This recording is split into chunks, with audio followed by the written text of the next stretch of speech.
Ka dua të cilët nuk kthehen prap.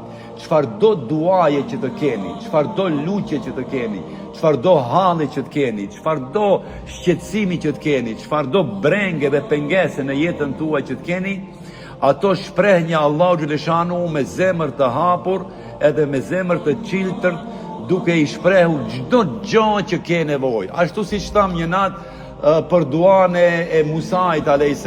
e cila është një ndër duat më të mira që ka bërë ndonjë pejgamber, po edhe pejgamberi a.s. ka duat shumë të mira, por duaja e Musës është ajo që na tregoi se më njëherë mbas duas sa të mira pa dhe sa të mira fitoi Musai a.s.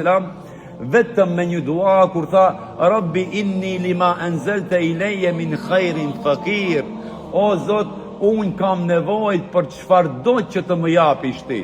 Domethënë ne kemi nevojë për çdo gjë që të na japë Allahu xhaleshanu dhe që mund të na japë. Allah nuk jep gjëra të këqija.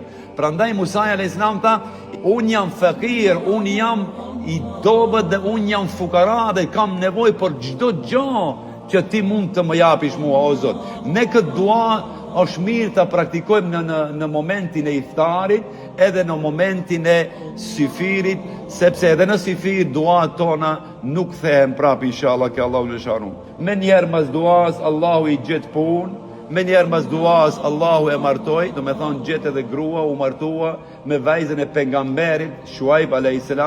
edhe gjet edhe vend banin, do me thonë edhe banes, edhe grua, edhe punë.